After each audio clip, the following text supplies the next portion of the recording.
housing and service animals. Just a couple of reminders, please keep your microphones and video cameras off during today's presentation to prevent distractions. Also, if you have questions, please type them in the chat box and I will relay them to our presenter as we go along.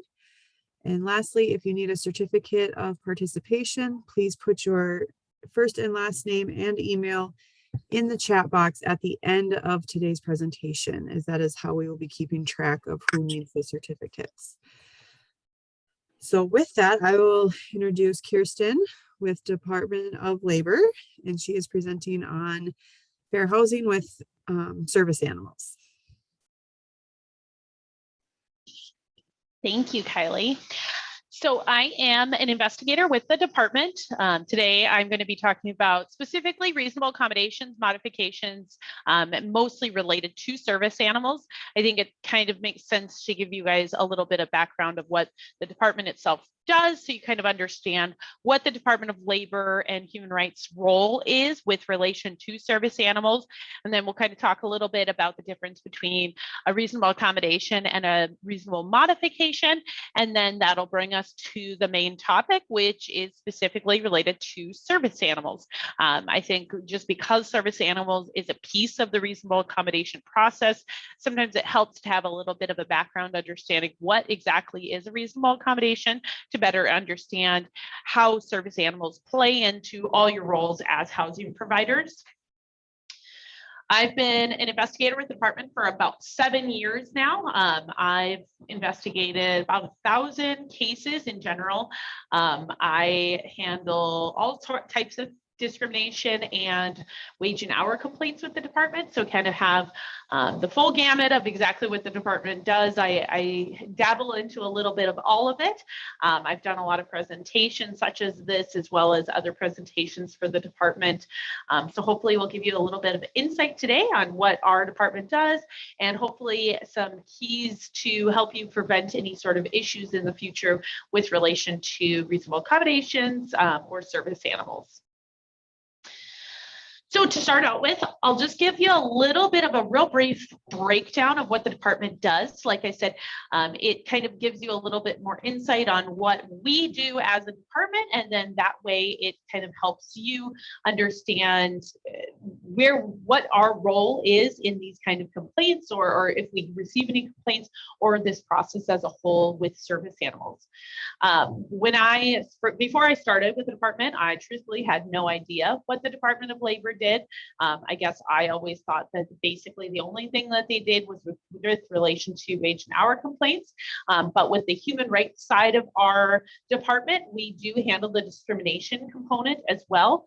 So the department as a whole, basically it started as a piece of the Department of Agriculture, and then it kind of transformed into the Department of Labor as a whole. And then eventually it also turned into the human rights side of things, which is the discrimination side. So we handle the wage and hour division. That's when, again, you think of more the Department of Labor side that handles any sort of wage disputes between employers and employees, wage collection laws, any of the laws related to minimum wage, overtime, work conditions, equal pay. We do handle any sort of youth employment in the state as well. So enforcing the laws regarding child labor, handling the age certificates. So for younger employees, if they are 14 or 15 years old, they have to basically apply or have a certificate of evidence of age indicating that they did verify with their employer that they're going to follow the child labor laws. And so we handle that portion of it. We also handle independent contractor verification. So if there's kind of dispute on if it's an employee relationship or that of an independent contractor, we can do those verifications. So that's kind of the one prong, which is the wage and hour division. Then the Human Rights Division, that's kind of what we're here for today. That's the discrimination side of things. So we handle discrimination in employment, housing, public services, public accommodations, and credit transactions. So we handle kind of the whole discrimination side of things entirely for the entire state, and that would be falling under that human rights division. And then lastly, our other kind of pillar or prong that we deal with is the education and awareness. And so that's presentations to various groups, presentations to just the public as a whole, providing brochures, providing public outreach, and just information to the public about what our laws are, how to follow them, things like that. So that's another prong of what we do. Again, before I worked at the department, I guess I always in my mind assumed it was a larger department. It is actually quite the opposite. We currently have 6 investigators that work for the department. We have a human rights director who kind of oversees the human rights division of things. We have the commissioner, and then we also have 2 administrative staff. So we have a very small staff, especially when you think that we deal with, again, all of the wage and hour complaints for the entire state of North Dakota, as well as all the discrimination complaints, all within the state of North Dakota. So very small department. Honestly, I always kind of laugh when we answer phones. Oftentimes, an individual may call with some questions, and maybe we didn't give necessarily the answer either they liked, or maybe they didn't understand what we stated, so they call us back and they, start reiterating their entire story or start asking the question, only to realize it was the exact same person that answered the phone previously, because again, we don't have a large call center. We don't have a large staff. It's very small. It's also, I guess, a piece where there might be frustration if the process seems to take a little bit longer, or, it's very limited resources. Unfortunately, it's just the nature of it. It's always been a very small department. I think kind of at its peak during the oil boom, when we had a lot of investigators, we still only had 10 investigators. So it's not exactly like a very large department. So with regard, when we kind of went over a little bit, but when we talk about that wage and hour section, again, we look at any of the wage and hour laws. So wages for work performed, hours of work issues, so overtime, travel time, training time, things like that, youth employment, so all of the child labor laws, independent contractor issues, sub-minimum wage. If there's any employees that are receiving less than minimum wage, they can apply and work under certain conditions.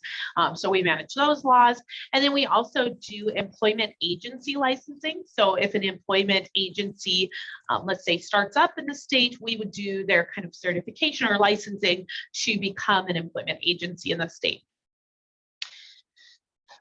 When we look at the public contacts, just kind of just a real brief overview and a breakdown of what kind of contacts we receive in the department. This is in the last biennium, so 2019 through 2021 rather. The biennium period ends on June 31st. So this is kind of the more recent of the stats. We'll have, I usually don't update them necessarily right away in the middle of a biennium, but we're getting pretty close to being right in the middle of a biennium. Well, we've had about 6,000 public contacts, and this is everything from emails, people who contact our department by telephone, presentations that are requested, things like that. So we've had about 6,000 wage and hour related questions, concerns, contacts in general. Of those, we've had 639 claims that were filed in this last biennium, and we closed 689. When you look at those numbers, obviously we closed more cases than we actually had filed. That's because we usually, obviously we've had for several years, we may have a backlog. When I was hired on right in the middle of the oil boom, we had a backlog of about 800 claims. So 800 claims just sitting on a shelf waiting to be assigned. And so obviously it takes some time to kind of get caught up with that. And so as a result of that, that's why we have more claims that were filed, more claims that were closed rather than filed rather. So rolling into a lot more to do with what we're talking about here today. So again, the human rights side of things, that's going to be the discrimination side. So we handle employment discrimination, pretty self-explanatory. If an employee believes that their employer has discriminated against them in some way, we look into those issues. When we talk about public service or public accommodation, those would be public services would be something like, for example, maybe the city works or the water department, something that they're providing a service to the public and they believe that they've been discriminated against in that way. Additionally, we have the public accommodation. That would be, for example, if you went to Walmart and you believe that you were discriminated against when you were trying to purchase something or when you were trying to receive any sort of goods or services from Walmart itself. That would be a public accommodation. So we handle discrimination in that realm. Credit transaction, that can mean a couple different things. It could be everything from obtaining loans, perhaps car loans or mortgage loans, or anything in relation to receiving credit as far as kind of a monetary, whether credit applications, credit processing, the actual receipt or distribution of loans, things like that. That's that credit transaction piece. And then lastly, what we are talking about here today, which is housing discrimination. So again, we had about 5,800 public contacts for the wage and hour, about 1,732 public contacts for human rights. Again, that's anything related to discrimination. Generally, we have a lot less discrimination contacts for a couple of reasons. One, sometimes people, it's a pride thing. They don't necessarily contact our department because they don't necessarily want to either admit or talk about the fact that they believe that they were treated differently. Sometimes people think that they need to have, you know, a certain amount of maybe documentation or evidence, or, you know, it's something that they believe might have happened, but they don't necessarily have tangible proof of it. Sometimes they're more hesitant to contact our department, and sometimes it's just a lack of knowledge. They're not sure who might even handle something like this, so they don't know necessarily to contact our department. Of claims, again, we have less claims that are filed. We had 459 claims that were filed, 474 that were closed. Of these, they're substantially, probably by far about 75% of these are employment discrimination cases, but we do receive, I would say, anywhere from about 50 to 75 to 100 housing cases each year, give or take, depending on, you know, how frequently, what the filing rate is, things like that. So going into the realm of the housing discrimination, what do fair housing laws do? What is the purpose of them? Why do they even exist? Obviously, it's to make it unlawful to treat someone differently in the sale, rental of housing because of the person's membership in a protected category. So basically, it is trying to kind of level the playing field, making sure that each individual that tries to receive any sort of housing, whether it be a rental, a sale, whether it be in kind of their benefits and enjoyments of that property, basically being able to reside in a property without any sort of disregard or mistreatment due to their membership in a certain protected class or category. So there's two fair housing laws that we handle. Basically, there's the state law and then there's the federal law. So the Fair Housing Act of 1968, that's going to be the federal law. That is, HUD is the one that oversees that as well. But we obviously still assess it and determine whether or not violations occurred on the state level as well. So we interpret the federal law and the state law. The other piece of it, the state law, is just the North Dakota Housing Discrimination Act of 1999. It just depends on how the item is filed.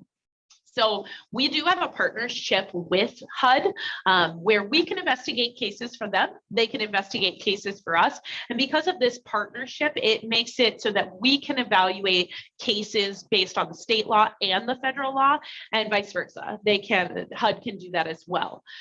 When we look at some of the protected categories, and we'll explain this a little bit on the next slide, but when we talk about some of the protected categories, some of them only apply on the state law level and not on the federal law.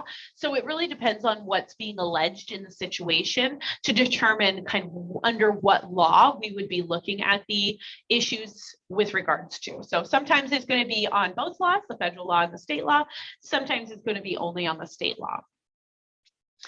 So when I talk about these Protected categories, protected classes. You can't discriminate against somebody based on those protected categories. What exactly am I talking about?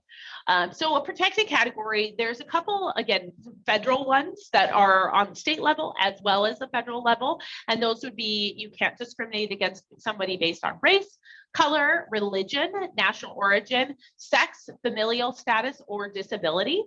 So again, those are all categories that are actually on the state and the federal level. But additionally, North Dakota does have a couple additional categories that are solely on the state level. So even though they're not something that's covered on the federal law, they're still, it could be a violation of the law if they are, overlooked, or if somebody is discriminated against based on just those state-only categories. It can be a violation, even though it's not a category under the federal law. And that would include receipt of public assistance. So that might be people on any sort of public housing assistance or any sort of public assistance, marital status, age, and that would be age 40 and over, and then certain victims of domestic violence. Basically, in 2015, there was a law that was passed in regards to very specific situations of victims of domestic violence. We honestly don't see it oftentimes filed on in North Dakota. We haven't honestly seen any cases filed on it yet, because again, it's very certain situations. And so the individual would have to qualify under those certain situations to be able to file. And it illustrates it in the law, but again, it's not something that we see all too often, but is something to at least be aware of. So when we look at the breakdown of how the housing cases in this just last biennium, how they were kind of filed or how they were resolved, specifically in this situation, we're going to talk about how the cases were resolved. So as you see, a vast majority of the cases that we received were resolved with some sort of conciliation. Conciliation is basically a resolution between the parties prior to us completing our investigation. So throughout the process, as part of our statute, we are supposed to emphasize conciliation. So basically, the purpose is to try to have the parties resolve the issues amongst each other prior to us coming to a formal conclusion. It's really beneficial for both parties because it kind of gives you guys the opportunity to help push the outcome the way that you would like it. Whereas if we perform the investigation, we're a neutral third party. So all we do is determine based on the facts and evidence if a violation of the law occurred or not. And because of that reason, we solely can look at the information, the evidence, the documentation, and determine if a violation of the law occurred or not. Whereas during conciliation, you can kind of have at least a say in what that outcome is. Whereas if it's just in our hands, we're the ones that will make that final decision, regardless of, either party, how they're feeling about the case.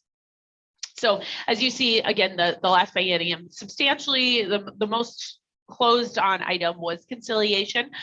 We did have a number of no reasonable cause, which basically means that based on the facts and evidence that we did not determine that a violation of the law did occur.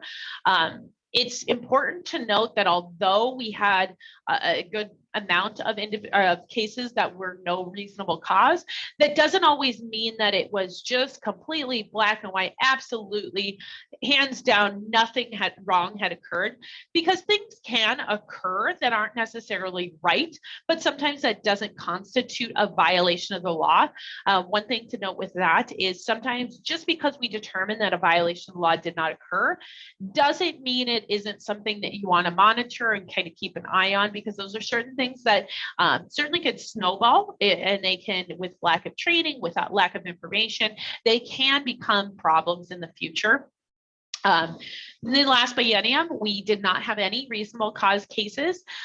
During the 7 years I've been with the department, it kind of seems as the cause cases are the ones that we do believe a violation of the law occurred. It seems to ebb and flow for whatever reason.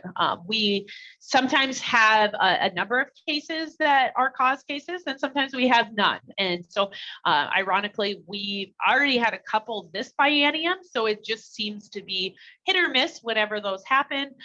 There doesn't seem much rhyme or reason to it. It's just, you know, each case is very individual and, you know, interpreted on their own individual basis. And so it just seems that sometimes certain issues just come up more frequently and not. One case was dismissed this last go round. 5 were withdrawn with resolution. So that can be situations where an individual perhaps came to a resolution with the respondent either maybe shortly after they filed, or they just decided that they had come to some sort of resolution and they just didn't want to move forward with the case.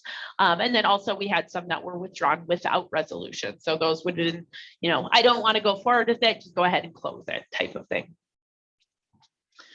So looking into the types of cases. So we're just going to briefly touch on what types of cases are frequently filed in the department.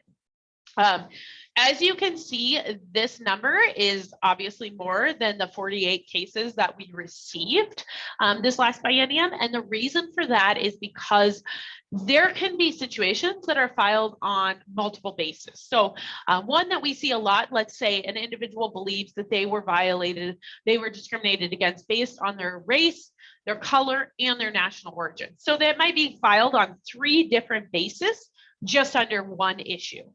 Same with oftentimes one of the bases might be filed on and retaliation is also filed on. So as a result of whatever discriminatory action occurred, they believe they were also retaliated against. So that's why there's more basis items than there are actual cases filed.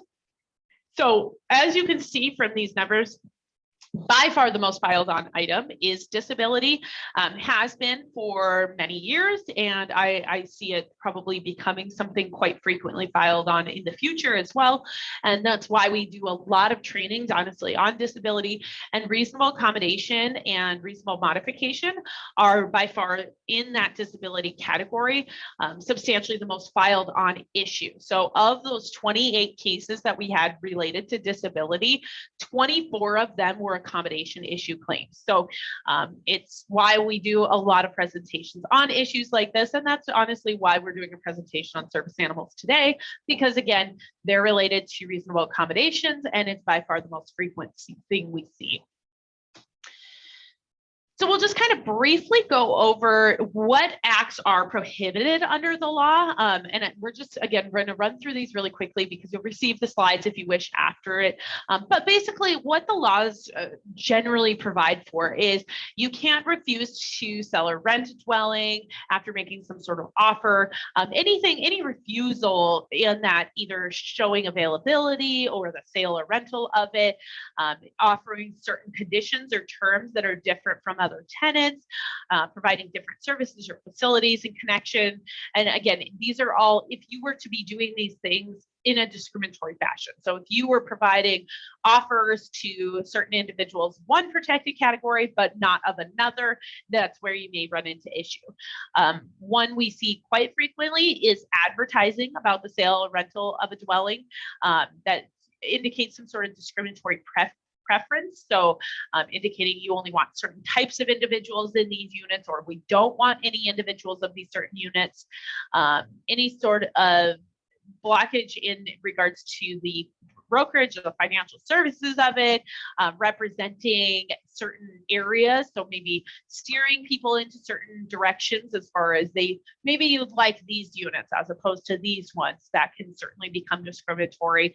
And then interfering through intimidation, threat of force itself, basically any sort of harassment in violation of the law.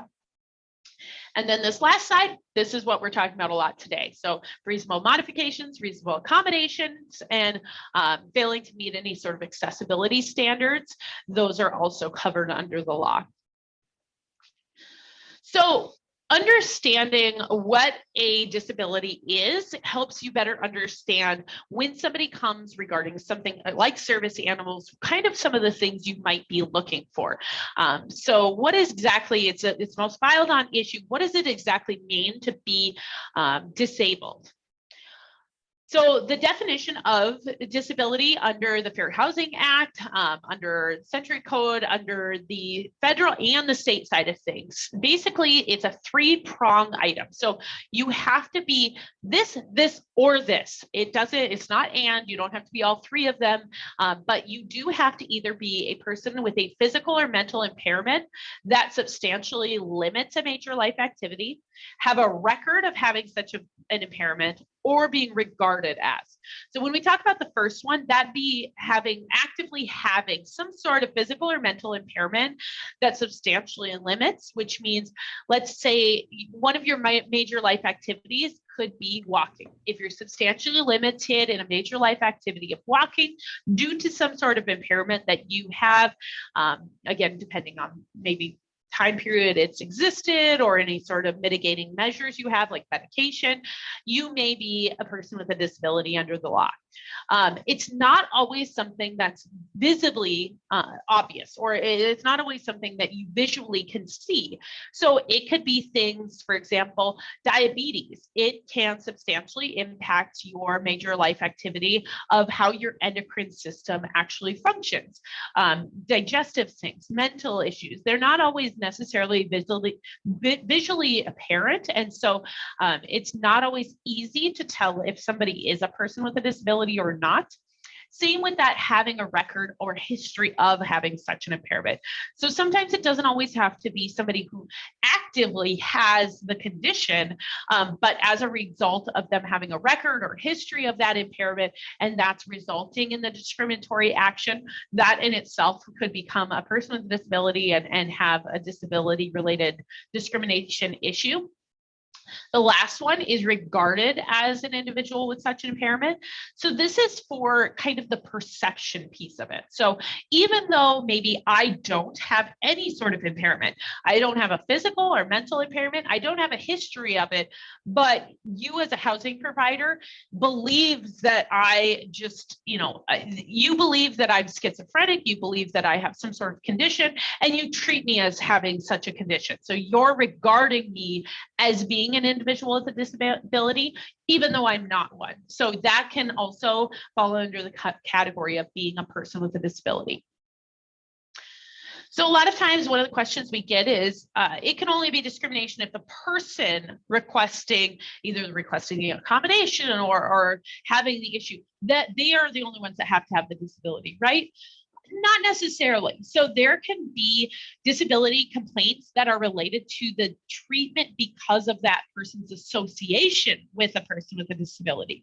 So even though this person does not have a disability, they maybe either have a roommate or a guest that's staying, and the landlord is treating them differently because of that individual's disability. They may have an opportunity to file a discrimination claim because of their association with that person. So again, it doesn't always have to just be the individual that has the disability. It can also be kind of other people associated with it as well. So in order to get to the point of talking really in depth about service animals, you have to understand that there's two basically main pieces. There's reasonable accommodations and there's reasonable modifications.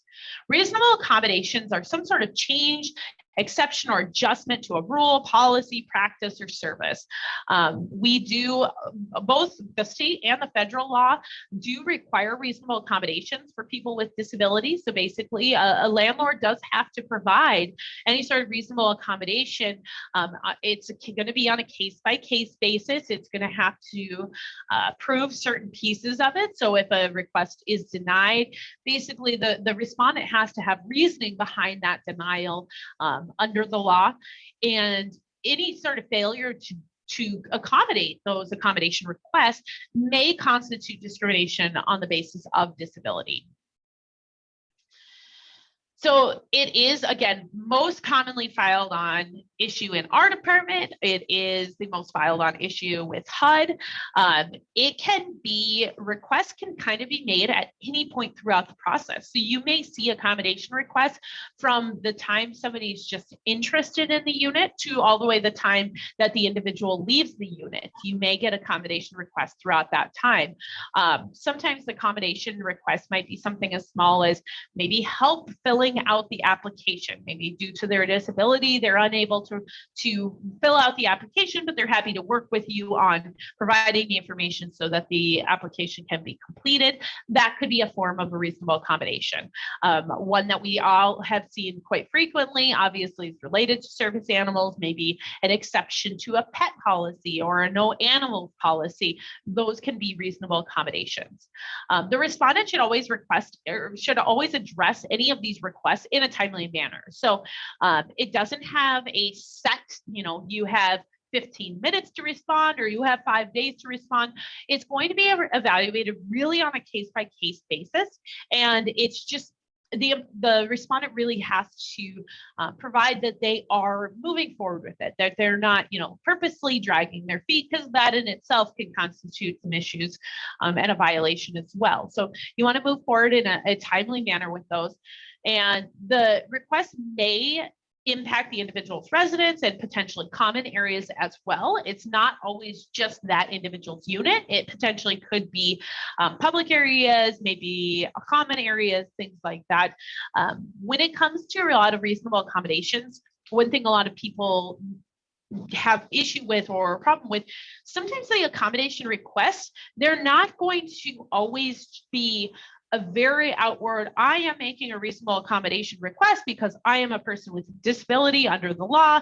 It's not always going to be in that kind of plain outward language. So sometimes you have to interpret a little bit. You have to understand it doesn't always have to be on a prescribed form. You may request certain information or request that they help complete some information. But as a whole, if the individual makes a reasonable accommodation request, it kind of starts that interactive process or that back and forth between the parties. The respondent really has to make an effort, even if it's not necessarily, again, on that specific form they asked for upfront. They still may have to at least start that interactive process. And that may be something, again, that comes up as a violation if they show that they did not do so only because, well, we said, we only accept ones that are provided on this form. They didn't do that, so we just didn't listen to their request. When we look at the reasonable accommodations, whether it be on the investigative side, like we do here at the department, or just again on the respondent side, when you receive an accommodation request, you really want to look at these on a case-by-case basis. As much as I would say it would make my job easier if it was all just cookie cutter, all by the book, everything is the exact same way. Unfortunately, it just isn't. Each situation may have different factors that change it. So we may see accommodation requests for service animals, and we see 50 of them that really look very similar, but that 51st one, it had a little bit of a nuance, whether it was related to that person's specific disability, related to that person's specific documentation they provided, or the animal itself, the information that either the complainant or the respondent had provided. It can change the entirety of the case. So you really want to assess these kind of accommodation requests on a case-by-case basis. The other side of things, again, that reasonable modifications, this is a little different because unlike the reasonable accommodation where you're asking for some sort of kind of exception to the rule or exception to the policy, reasonable modifications are actual changes made to the unit. So it might be, for example, something like widening doorways or raising or lowering countertops, maybe making a sink more accessible. Those are reasonable modifications. And so those are going to be slightly different than the accommodation. We look at the just kind of bullet point back and forth of an accommodation versus a modification. Again, that reasonable accommodation is going to be that alteration to some sort of rule, policy, practice, or service. Generally speaking, the cost would be paid for by landlords. Oftentimes, honestly, when it comes to an accommodation process, usually there's not a substantial amount of costs necessarily, because it is, again, that kind of alteration to a rule or a policy. When it comes to a reasonable modification, on the other hand, that again is that removal of a physical barrier or the actual physical change. Oftentimes that's going to be paid for by the tenant themselves. There are some exceptions, specifically how a respondent might be funded. There might be some costs that would be paid by the landlord, but generally speaking, any sort of modification is going to be something that's going to be paid for by the tenant. And as we talked about with those accommodation, they don't need to be in writing specifically. They do not have to have some sort of magic words, or again, they don't have to come to you saying, hey, I am a person with a disability under the law. I am formally requesting a reasonable accommodation in this form. Here's the connection from my request to my disability. Here's, all the information you need. A lot of times, and I would say 90% of the time, that you're not going to see something like that. It is really, truly going to be that back and forth, obtaining the information you need. You need to make an educated decision as to whether or not you can grant that accommodation request. So we keep using the word reasonable modification, reasonable accommodation. What exactly is reasonable? When we look at reasonable, it's not just our own perception. It's not just something that we've made up. It's something that's going to be under the law.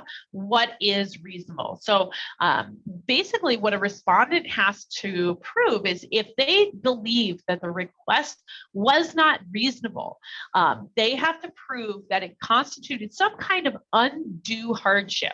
And that could be something that it imposed an undue financial or administrative burden, or that it did it, the request itself, would it have interfered, in order to grant that, it would have interfered with the business operations as a whole. It would have completely changed the way that the fundamental way that the respondent was doing business. Then potentially you may have to deny a reasonable accommodation request. If the respondent cannot prove those pieces, it's very unlikely that they can deny the reasonable accommodation. There's going to be, when we look at reasonable accommodation, sometimes individuals may say, well, what about the direct threat? And we'll talk about that a little bit later. The direct threat is something that can come up, but again, it's going to have to be evaluated on a case-by-case basis and by tangible information, not just a perception. Both these pieces, when we look at whether or not a request is reasonable, it is something that gets brought up a lot in any sort of housing discrimination case, something that's argued a lot by respondents, and we do look very closely at it. It's not something where we say, the respondent says, well, it was an undue financial hardship to us. We don't just say, oh, okay, that sounds like it probably was, so we'll just leave it at that. When we look at something like that, we really truly are looking at the tangible information to see, is it actually an undue hardship on the business itself, or is it not? So let's say it would have cost a financial burden of $100. Well, if it's a multi-million-dollar company, unfortunately, the $100 probably isn't going to go through the undue hardship test. So it is something that we look at quite closely, and we see a lot of with regards to disputes and kind of defenses from a respondent. So now we get to talk about the worst part, the whole purpose of the presentation, and possibly the worst part of the presentation. We always laugh because I feel as if service animals is kind of the dark cloud over most landlords, most housing providers. They find it the most burdensome. Again, it's a thing we see the absolute most in our department. Obviously, reasonable accommodations themselves is the item that we see the most, but I would say about 95% of those reasonable accommodation requests usually are related to service animals. It's something we see very, very frequently, very much a hot button item for all housing cases, and it has been really for years and years. And so we'll kind of go into a little bit of the information about service animals specifically. So service animals, assistance animals. First and foremost, it is important to note these are not pets. They are something that is an actual service to the individual with a disability. And individuals with a disability may require the use or service, the use of either a service or an assistance animal. Sometimes individuals think, well, it's not a true service animal. It's not trained. It doesn't have, XYZ factors of certification behind it. That means it's not a service animal. It's not something that we have to provide to the individual. really, when it comes down to individuals with disabilities, there are differences between the kind of service animals, and sometimes it doesn't have to have a certain certification or a certain eligibility to be a true service animal. Basically, what the biggest connection is the individual has to have a disability, and they have to show that the animal, for whatever reason, whatever animal it is, has a connection or is needed as an accommodation for that person's disability. When a tenant asks for a reasonable accommodation related to service or an assistance animal, oftentimes they're asking for some sort of exception to the rule or exception to the policy related to no pets, no animals. That's oftentimes the most frequent time we see it. To deny that accommodation, the landlord really would have to prove that, again, the request was not reasonable, that it was not necessary, or it causes that undue burden on the landlord. When we talk about those things, again, we're going to be looking at it very much on a case-by-case basis. Oftentimes we see a lot of respondents that receive some sort of request and they, say, well, this is just ridiculous. We thought this was just a silly request. It was something over the top. They were asking for a 200-pound Great Dane. That's just unrealistic. How could that help them with their disability? Or, they were requesting a boa constrictor snake. That how could that help them with their disability? Again, it's not necessarily for the landlord to be making the judgment call on how beneficial or not the service animal itself was, but reality, you just have to assess the information and determine, are they making a reasonable accommodation request? Is the accommodation necessary? Is it not reasonable for whatever reason? Or does it cause some sort of undue burden, whether, again, that's a financial burden? Is it going to fundamentally alter what our business does? Those are the pieces that landlords need to look at when it comes down to a reasonable accommodation request. Too many pages here. Again, when we talk about service and assistance animals, they're not always going to be a dog or a cat. Oftentimes it can be, really under the law, it can be any kind of animal. When we look at assistance animals, it can be any kind. When we talk about service animals, there are actual parameters under law indicating it does have to be a dog, or it does have to be, some other animal. But when it comes to an assistive animal, it can be a snake. It can be a bird. It can be, it could be a tarantula, technically speaking. It's, again, something that is off-putting for a lot of landlords because they, again, say, how on earth could you having, let's say, PTSD or anxiety, how could it relieve your anxiety by having this terrifying snake or this terrifying critter? That's not a judgment for us to make, because they can work in different ways, because really, again, that connection just has to be that the individual is a person with a disability, and that for their disability, they are in need of whatever it is that they're requesting. When it talks about the fees or kind of additional financial burdens that may be required, there is a joint statement, and it's been a long-standing one since 2004 that HUD had issued specifically about service animals and assistance animals, and it does indicate that you cannot require an individual with a disability to pay an extra fee or deposit as a condition of receiving a reasonable accommodation. That being said, it's not necessarily just a free for all. If damage does occur, there might be, legal ramifications down the line. It's just you cannot request them to pay upfront. Well, we require a $275 pet fee. The pet, it is not a pet. Again, remember, it's a service animal, an assistance animal. It is not the same as a pet. So just as you would not require an individual in a wheelchair to provide an extra deposit up front because, well, they might roll on the carpet and destroy it, or, you know, an individual, maybe a blind individual, well, I don't know, they might, you know, hit the wall, so we wanted to charge them a higher initial security deposit just in case. It's the same exact situation with a service or an assistance animal. You cannot charge individuals a higher fee or an extra deposit just as a result of receiving some sort of reasonable accommodation. In 2013, HUD issued another statement regarding service animals and assistance animals. Actually, it's kind of funny. There's a lot of legal information out there that is not very helpful at all. It's in super legal terms. It is very hard to follow. It's not something that I would say 99% of the population would just casually sit down and read at the end of the evening. But HUD has a lot of really great information in very user-friendly formats of guidance on kind of how to assess service animals, how to assess reasonable accommodations and modifications, and just general information.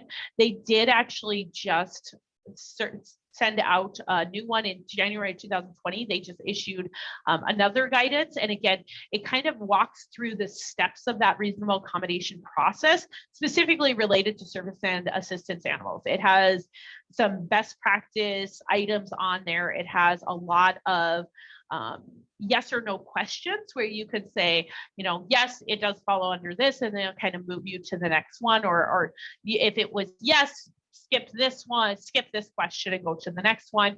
It's really user friendly, and it can give landlords a good idea of kind of some of the things that maybe it's a little harder for them to determine. Well, is this a reasonable accommodation request? Is this reasonable as itself? There's just a lot of information regarding kind of what you can and can't do as far as restrictions on service animals and assistance animals. We use a lot of these guidance documents, the HUD documents, the HUD notices, things like that. We do use those in cases regarding reasonable accommodations. And then obviously we use the information as a whole of other past cases that have occurred as well. Some of the common, I guess, defenses that we have brought up are concerns with relation to direct threats. Well, we had concerns that the dog was going to be a threat or is going to be dangerous to other individuals. Again, those cannot be made on perceptions. They have to be, you basically have to have a tangible reason as to why you believe that. You can't just assume, well, you know, I saw that it was a pit bull and I know that they can be aggressive. You can't just make assessments based solely on perceptions or how you perceive the situation to be. It really has to be based on actual evidence or actual documentation that you know for whatever XYZ reason that this is why it's a direct threat to my facility, to the neighbors, to the person itself. City restrictions is one that we commonly see as well as a defense. Again, this is going to be one that it really is going to be on a case-by-case basis, but generally speaking, when it comes to city restrictions, it's not necessarily up to you as a landlord to comply with the city restriction. It's up to the individual who's residing. So the individual, the complainant in the case, to be concerned with those city restrictions. Now, if they have concerns about the city restrictions related to, they believe it is discriminatory because they're not allowing for service animals or whatever the case may be, those are things that they may be able to have a claim against the city itself of saying that their restriction is discriminatory. So city restrictions, it sometimes can become a gray area, but oftentimes, again, the landlord's going to have to look at it of, is the city restriction against me, the landlord, or is it against the individual who actually owns the animal? Again, we talked a little bit about it. Common areas can always fall into this. So there may be common areas that the individual, because of their disability, for whatever reason, that they do need the service animal in those common areas. And again, you may look at that exactly like any of the other reasonable accommodations. So it's them asking for some sort of exception to the rule because of their disability. So if you always have a note, we do not allow pets in common areas, and this is the reason why, they may be requesting an exception to that rule, and you would have to interpret if that request, that exception to the rule, is a reasonable accommodation request. Is it reasonable? Does it cause an undue burden in some way? And those are things you'd have to interpret and evaluate. Sometimes we have requirements for the animal to be spayed or neutered, breed restrictions, weight limitations. When it comes to these issues, they may not be applied to assistance animals. Again, this is going to be something that really it comes down to HUD guidance. They have a lot of information about this, and it's similar to that requesting an additional fee, requesting an additional deposit, things like that. Certain restrictions may not apply for service animals or assistance animals, depending on what their request is. Can you have expectations of the behavior of the animal? Yes, you can. You can have expectations. You can request that the assistance animal be under control at all times. You can request that they have certain expectations. That is completely within your realm as a landlord. So what if another tenant has a disability such as allergies that won't allow for the service animal to be in the unit? The next door neighbor is allergic to cats. We can't have this individual have their cat because this person's allergic to cats. So what do I do? What am I supposed to do? You may look at those situations. You have to look at them on a case-by-case basis. So when you have two individuals that have competing disabilities, you may have to evaluate the information to see if you can accommodate both. If you cannot, again, you're going to have to prove that you could not grant whichever request, whichever one, whichever one you're picking, you'd have to explain why you couldn't grant that request due to it being a direct threat, due to it being an undue burden or undue hardship, or being non-reasonable. So those are things you really have to look at those situations on a case-by-case basis. That's what it comes down to for, we say it over and over and over again, but that's really what it comes down to. It's a lot of these things you have to evaluate on a case-by-case basis. So we have a couple of questions and comments. Sure. The first one, can an insurance company charge an additional fee for specific breeds? That would be usually something that would be falling within the insurance issue itself, because I guess I'm not sure in the context if the insurance company is charging the landlord or the facility more because of it. It really depends. Again, that question falls in multiple realms, because if it's related solely to a reasonable accommodation, so if the assistance animal is a reasonable accommodation request, they may be able to fight that as saying, no, I need this animal, specific animal, even though you're trying to charge me more for it because of this, they may be able to go against the insurance company for a reasonable or for a disability claim, basically, that they believe that their practices are discriminatory. But as a whole, not necessarily. It's really, again, that case-by-case basis, because if they're trying to charge them more solely because of the assistance animal, they may have a claim against the insurance company for discrimination based on disability. I hope that answers that. My understanding, this is, I think, a comment, I'm not sure. My understanding is that if the person needs a reasonable accommodation to something that is against some sort of city ordinance or insurance requirement for the landlord, once the tenant requests it from the landlord may have to request an accommodation from the city or the insurance company. It really, again, is going to be a situational thing. It's going to be on a case-by-case basis, but generally speaking, it's going to become an issue with the tenant or the owner of the animal against the city, not necessarily the dwelling against the city. Okay.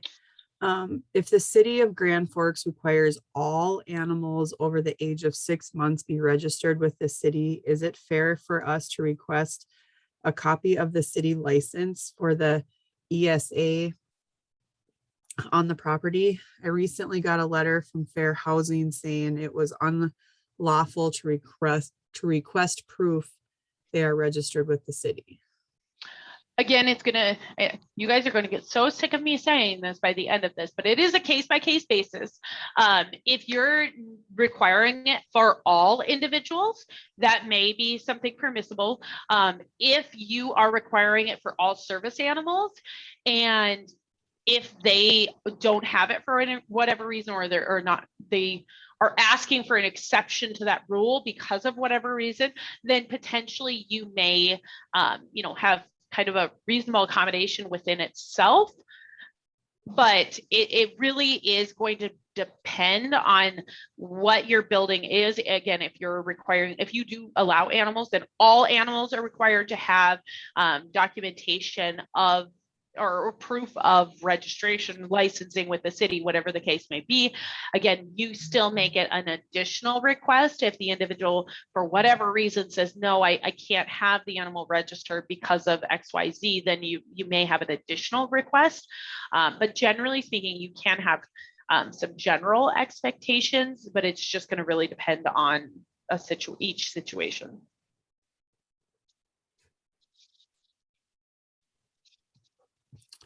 That's it for right now. Okay. So this piece of the Century Code, this is relatively new. It was actually just put through. It's now been a year and a half since it was put through, but it's regarding specifically disability documentation for service animals or assistance animals in a rental dwelling.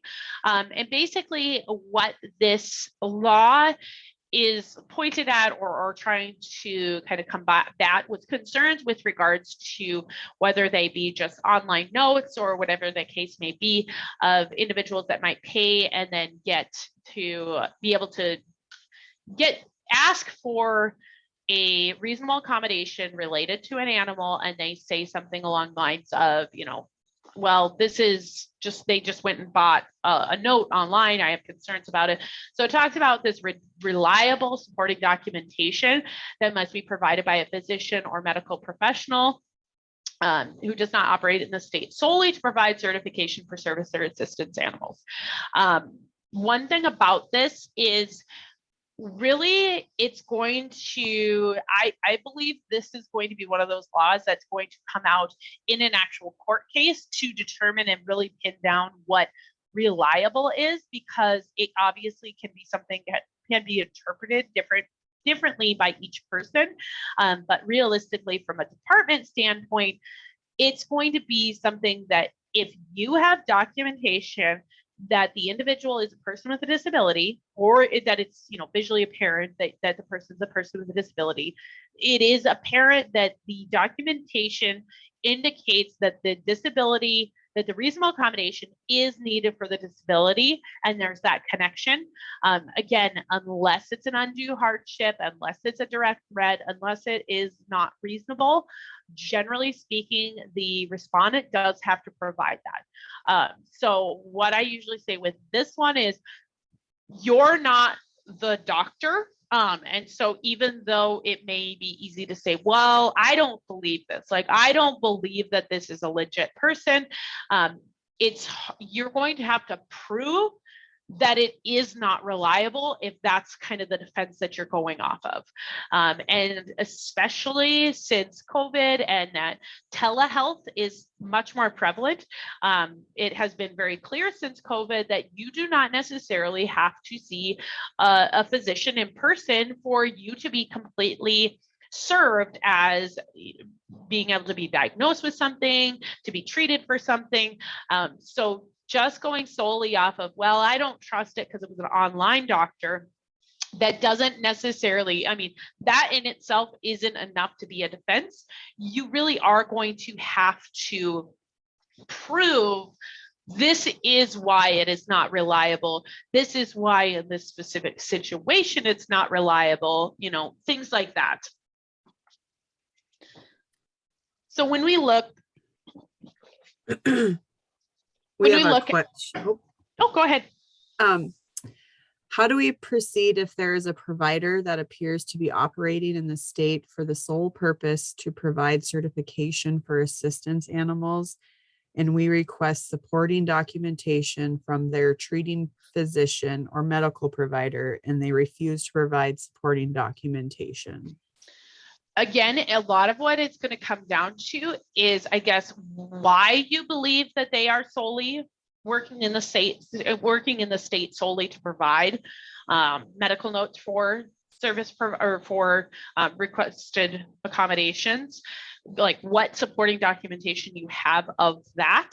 And if you, again, truly believe that that is supporting documentation enough, you do believe you absolutely have evidence of that, you've requested additional information from the complainant and they've denied it, you may be able to deny the request. It's just in situations like that, oftentimes, for better or worse, if the request is denied, sometimes it does end up going to a case, for example, with us, in order to determine whether or not it really was a request that should have been denied or not. So if you're going to request, or if you're going to deny a request based solely on the belief that the individual is solely providing just notes basically for service animals within the state, you just better have your ducks in a row documentation wise of why you believe that, what supporting documentation you have of that, and just be ready that, if a case is filed, that those are things you may have to present. So as a whole, can requests be denied? Absolutely. Yes, of course, accommodation requests, just as a reasonable accommodation request may be denied. There are situations that there might be situations where a request can be denied. Again, if it's going to impose that undue financial burden, the undue administrative burden, it's going to fundamentally alter the nature of the business, it's going to provide a direct threat. Those are situations that requests can be denied. Again, when you're looking at that undue hardship, we're going to look at it very closely. Was the actual, if that's the defense, I guess the respondent's going to take, is it truly going to impose an undue financial or administrative burden, and why? And explain exactly how you came to that conclusion. Would making the accommodation or modification request require a fundamental alteration to the nature of the provider's operations? Again, the respondent would have to prove that, if that's the defense that they're taking of why they denied the reasonable accommodation. Same with that direct threat. Again, it's not going to just, if it's out of fear, speculation, perception, stereotype, those are not going to be necessarily enough just to say, well, I denied it because I was worried that the dog was going to do something, or I was worried because of X, Y, Z. When you're looking at direct threat, again, it's going to have to actually be proven that it was truly a direct threat. We look at things like the nature, the duration, and the severity of the risk of injury, the probability that injury will actually occur, not, again, just based on the fear, speculation, or stereotype of it, and whether there are any other accommodations that would eliminate the direct threat defense. So as we just talked about, can a landlord ask for documentation? The short answer is maybe. It really depends on what the disability is, what they're requesting. If the disability is visually obvious and the request is visually obvious. So let's say an individual is asking for, let's say, a first floor apartment because it's a location that has no stairs on the first floor, but every other floor has stairs and no operational elevator. Well, that's an obvious request that they're asking. They're in a wheelchair, they're disabled in some way. They're asking for an obvious request to not be somewhere with stairs. Then you can't ask for documentation for that. Again, you cannot be the individual. You're not the doctor in this situation. So if the documentation that you received is clear that this is a person with a disability And this is yes, they need an accommodation related to that disability, and this is the accommodation. If it's clear, you really, I mean, you have the information. You can't just keep asking for more and more and more, because the documentation you have does clearly show that connection between what the disability is, that the person is a person with disability, that they're making a request. And again, unless it's that one of those undue burdens or undue hardships, not reasonable, you really have to grant it. If the documentation you receive is not clear, then you may be able to ask for additional documentation that verifies either the presence of the disability or explains the connection for that request that they are making. Biggest thing, again, just you're not necessarily the doctor. So if you have the information that does demonstrate that really, yes, they need it and they are a person with a disability, that's really kind of where you can stop, because it's obvious. You can't just keep asking for documentation when what you have is clear to make that connection. When we talked about some of those limitations on basically modifications or certain situations where the respondent might not necessarily qualify or they have to pay for certain pieces of it. This is the Section 504 kind of talks to that. It explains some pieces of that reasonable modification and the alterations or alterations to the building itself, or the changes that really should have already been in place. So some structural things, structural rules on individuals with persons with disabilities, on new construction, on buildings usually of occurrence of a certain date or newer. And the Section 504 kind of reiterates all of that information. So have it in here just because it does apply to some individuals, or there may be some additional pieces or hoops that places do have to go through if they're receiving certain kinds of federal funding. So just a couple quick last things. One thing, if an individual files a complaint with our office, what happens next? It can be a very overwhelming process. It can be something that most people aren't necessarily used to. And so I'm just going to give you a real quick overview of what happens. So anyone can file a complaint if they believe that they have been discriminated against and they have a nexus between whatever the harm is and their protected category, then they have a right to file. And we would file the complaint and we'd send it out to the respondent to provide us a response. And then basically we would do an investigation to determine whether or not a violation of the law occurred. Again, we're the neutral party. So all we do is take the facts and evidence and determine whether or not a violation of the law occurred or not.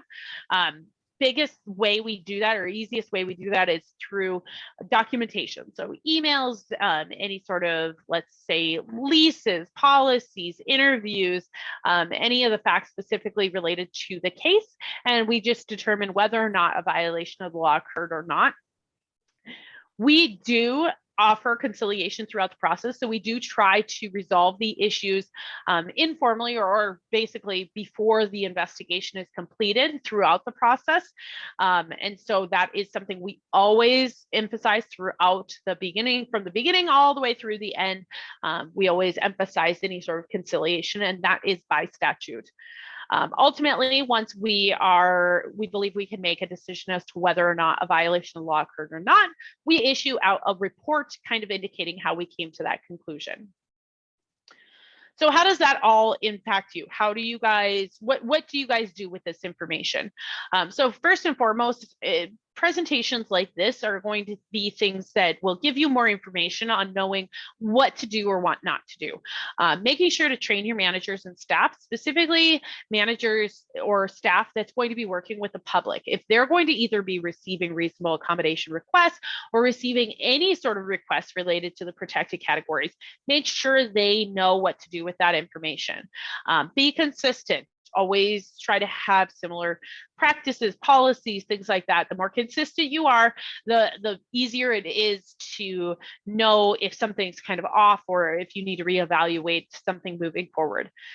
In the day and age of everything being able to be documented, document everything, you know, whether that be email, text messages, memos, notices, things like that. Make sure you document everything. Visit our website, visit HUD's website. Again, HUD has some wonderful fact sheets that actually are very helpful. They're very user-friendly. Make sure to visit those. But if you don't know what to do next, or if you're not sure if you're in compliance or not, visit with a knowledgeable attorney in fair housing laws. It's just the I don't know defense is not a defense at all. It's not something that, you know, we take it about as much with a grain of salt as if you're speeding and you say, well, I didn't know it was 35 here. You know, you are the individual that's presenting yourself to the public as providing services of rental or sale or whatever the case may be. You are the one that you need to know what the laws are. Just saying, I didn't realize that this is what the law was, that's not going to be defense that we would take seriously. Biggest things with reasonable accommodations and modifications, it's not always going to be, you know, in plain language saying I'm requesting a reasonable accommodation. It's not always going to be that simple. So just knowing when a request is being made and kind of moving forward with that back and forth is really what you're going to want to go with. Respond promptly. Make sure that you are taking any of these requests in a timely fashion. Again, there's not a set time frame, but you're going to want to make sure that you're not putting any sort of undue delays on the process. When we think about reasonableness, one of the kind of terms you can use is dance. So you think about disability. So does the individual have a disability? The accommodation, are they making an accommodation request? And for necessity, so is the accommodation request necessary for the use and the enjoyments? You know, the cost part of it, C for cost, does the accommodation or the modification impose some sort of undue financial burden to the respondent? You know, that's going to be a piece of the reasonable. And then E is going to be effectiveness. So, you know, effect is the reasonable accommodation or modification, is it going to completely alter the nature of our business? Is it going to change or fundamentally change what our business is? So those are some things that you can always keep in mind. And then as soon as you determine a request is being made, just make sure to take notes, document it, so you have the information to make those next steps. Just trying to avoid really rash, quick decisions will help quite a bit. And honestly, working with your tenants, trying to make sure that there is a back and forth process, whether as opposed to just stopping it saying, nope, this is unrealistic. Nope, this is ridiculous. I'm going to stop it here. Really doing that interactive process of that back and forth. Working with people will go a really long way. I can say, you know, in all the time I've been here, I certainly have not had any perhaps cases where the individual said, you know, they were great to work with. They did everything. They were awesome, but I just feel like I should probably file against them. You know, working with the individual and really trying to come to some sort of conclusion together sometimes can be very helpful. But ultimately, at the end of the day, if a complaint is ever filed, having great documentation will help you. Knowing what the laws are will help you, and really having that consistent process will help you going forward. So with that, I can certainly open up for if there's any other questions. And then also, we have a whole bunch of information on our website. You can always give us a call. One caveat is we cannot provide any sort of legal guidance or opinions. So it can be very frustrating. I know I've been in those shoes before where you call somewhere wanting an answer on how they handle it, and then we just tell you, we can't handle or we can't provide any information on it. I know it can be very frustrating, but we will certainly try to point you at least in the right direction to get some answers. Hey, Kirsten, I have a few questions for you here. Sure.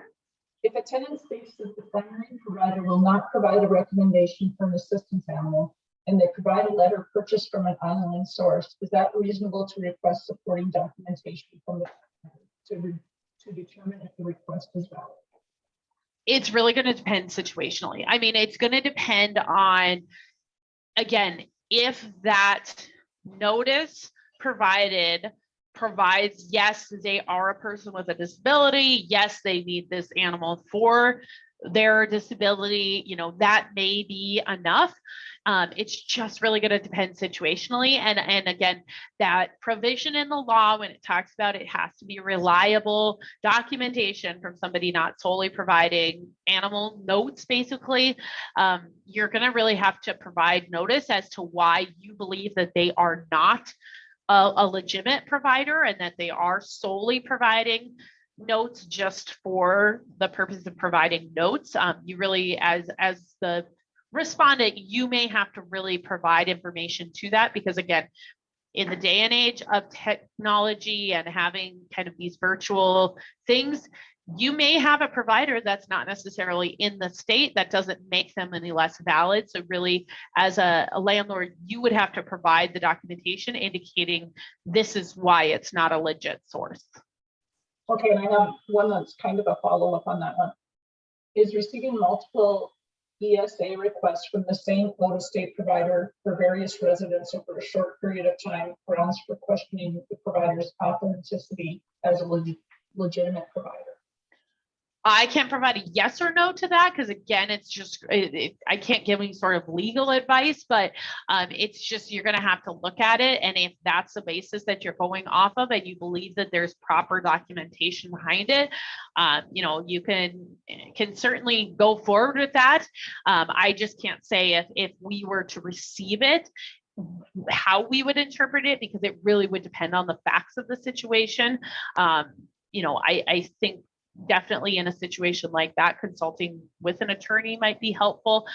But some of those, as bad as it sounds, I just think that piece of the law that talks about that reliable and kind of what has happened over the past 10, 15 years with service animal notes, I think some of that is going to get hashed out in court, which the cases have to be filed and then kind of appealed and go through the entirety of the system to find that out.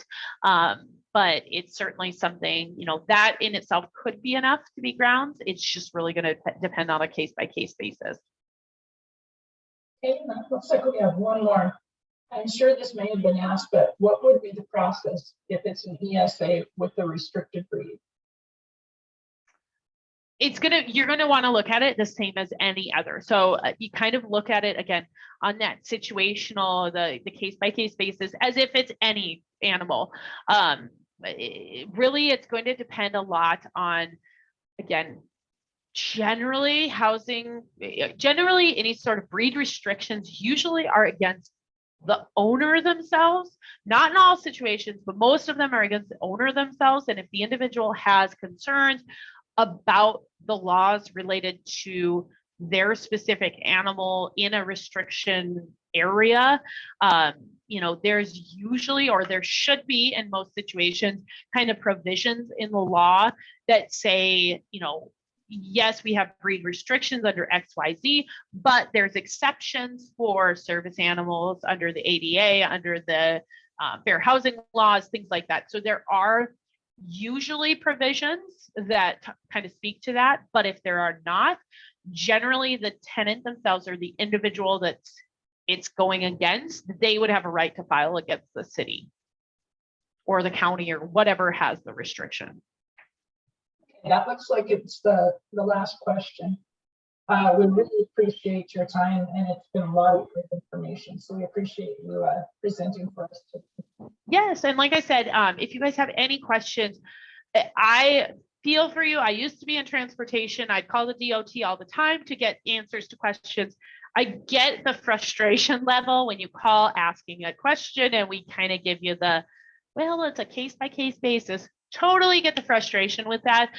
Again, we really will try to point you in the right direction, but a lot of it really is sadly a very case-by-case situation, because even though you may not think either this piece of the story is relevant or necessary, it could completely alter or change the outcome of what our answer would be. So that's why we say it so frequently, that it's case-by-case basis. It depends on the situation, things like that. But we really will try to help you. So if you have questions, we hopefully will be able to point you in the right direction, or contacting an attorney is very helpful as well on getting some answers to these very detailed or very specific questions. Okay, thank you so much. Yeah, The certificate, please put your name and email address in the chat, and I'll leave that open for about 5 minutes, and then we'll get that to Marilyn, and she'll take care of the certificates of participation for you. Thanks, Kirsten. yeah, thank you guys. Have a great rest of the day. You too.